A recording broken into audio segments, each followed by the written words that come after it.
with the physical structures, the sky, the heavens, the earth, the planets, the sun, the moon, the stars, and all that jazz.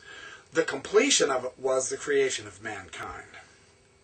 Now, when Adam transgressed the command of Yahweh Elohim to not eat of the fruit, Yahweh Elohim observed this. Here's what he said.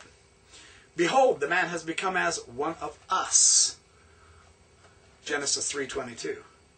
So that God Yahweh Elohim himself confirms the serpent's statement that by learning of good and evil they shall be as the gods. Genesis 3:5. For this statement to have any meaning at all, there had to be gods already in existence, whom Adam and Eve would become like. There's a new look, isn't it?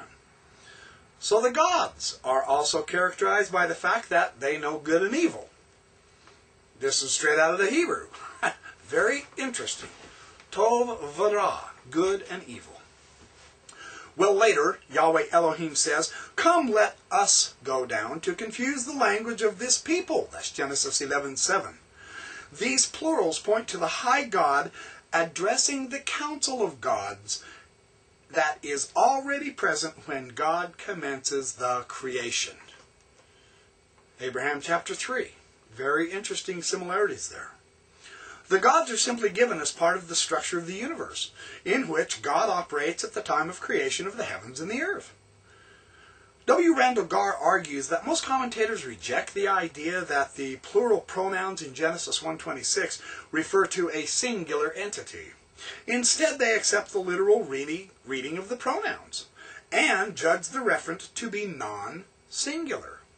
How else could it be? It is in the plural, yes.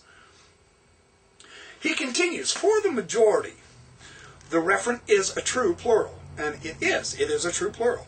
There do seem to be other divine beings in Genesis 1 to whom God proposes the creation of humanity.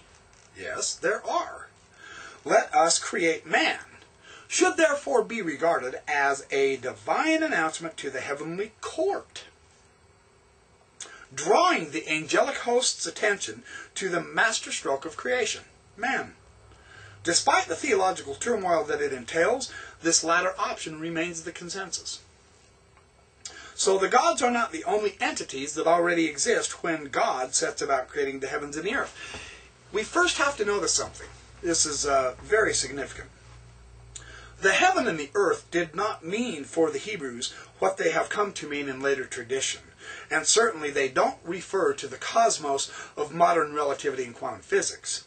The heavens, the plural, notice the im ending, the heavens, the hashamayim, with a plural ending in the Hebrew. So let's grant it what it says, always. The heavens and the earth are all that God, Elohim, creates.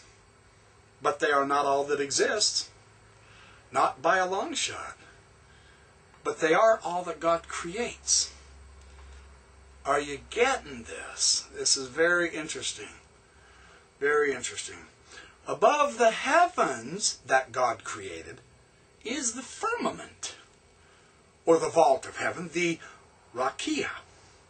This vault was thought of as a flat, probably a shining and transparent barrier that was above the heavens.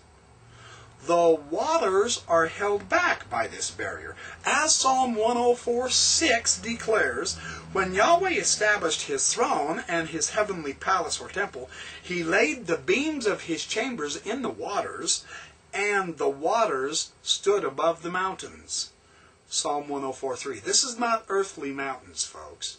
This is not earthly waters here. Do not think of the earth here.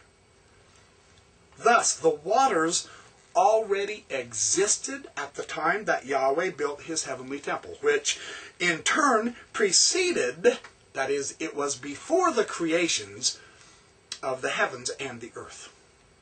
This is why Rashi, in his commentary, says that the V'ruach Elohim merach hefet al pnei hamayim, when the Spirit of God hovered over the waters, Rashi commented, he said, no, this wasn't the Spirit of God that hovered over the waters. It was the throne of God. It already existed before heaven and earth was created. That's what Osler is referring to here. This is on page 56. The waters already existed at the time he built his temple. The heavenly temple of Yahweh is built amid the waters that are above the vault of heaven and above the heavens and the earth that are created by Yahweh.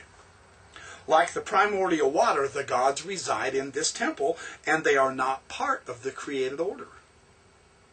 They exist already before the creation of the heavens and the earth in Genesis. They are already present to confer with Yahweh when he commences to create the heavens and the earth. The mountains were conceived of as pillars that secured the vault of the heavens. The creation is carried out by dividing.